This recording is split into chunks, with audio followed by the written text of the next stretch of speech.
After having a conversation here very recently with one of you agents of Chains agents, I realized that there's something kind of missing in my EOV. I go the map script. I go through that, but I don't have the setting the appointment in there. So this video is quite important.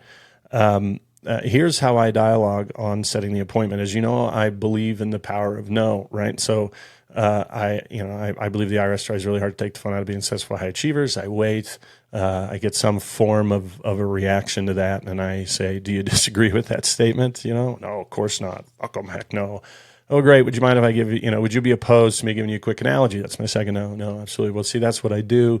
How I do it's by demonstrating the tax code of financial products, make it a reality. Why I do is because I believe you deserve an opportunity to get what you just said you wanted. Then I go for my third no. Would you be opposed to now think of the setting, right? Where if you're at let's say a social function, right? And you're standing across the island, where all the food's laid out and you're talking to somebody and, it's a party of some type, right? Whatever, an event, a wedding, whatever. And you're talking with somebody.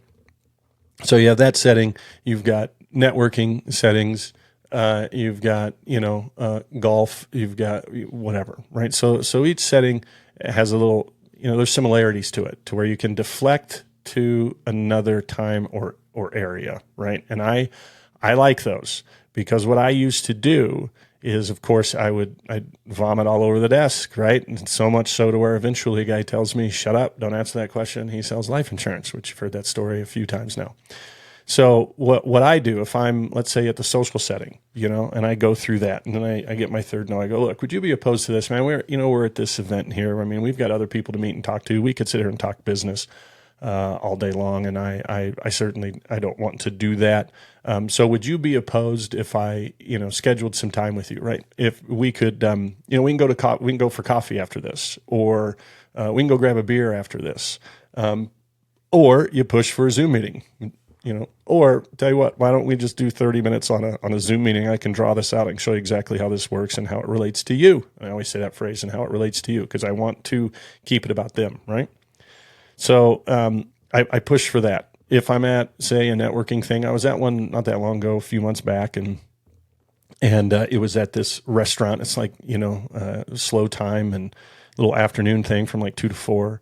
And so there was a lot of other people there, and the guy introduced me to somebody, and I talked to them, and then they asked me, and I went through my EOV, and then I said, "Look, would you be opposed to this, man? We got other people to meet here. We're at a networking thing, and I don't want to certainly trap you in the corner and be talking to you the whole time. Would you be opposed to me? Let's just pull out our calendar real quick, and I can simply do a Zoom meeting." And show you exactly how I do this. I can draw it out on a digital notepad. And I want them to think it's simple, right? This isn't some complicated meeting. I could show you exactly how I do this and how it relates to you specifically. Would you be opposed to that? And we got the appointment. So, and pull out your phone, right? And then send them the Zoom invite when you get back home or whatever.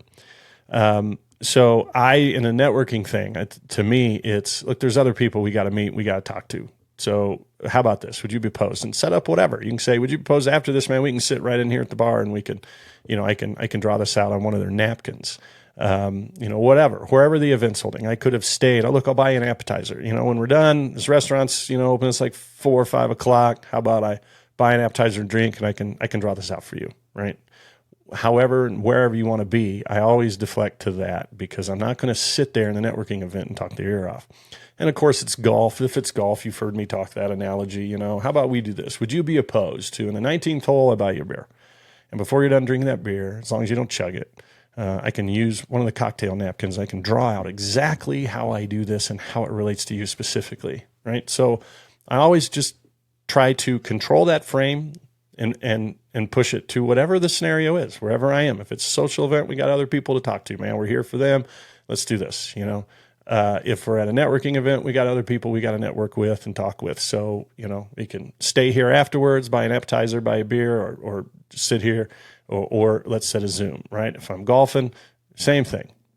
So that's how I push for it in that, so that I'm coming across as a position of authority. I'm a little slippery, I'm just not like the guy that's just going to sit there and keep talking about himself. I can't stand those. I control the frame and I make it about them. So again, what I used to do was I had to keep them. I had to keep them because I had to explain what I did, right? So I'm a little slippery. I want to be slippery, right? The ones that get away are the ones that people grab for, right? So I want to be different. Like, yeah, I got good shit for you, but let's don't talk about it right now. So that's how I do it. All right. Keep going.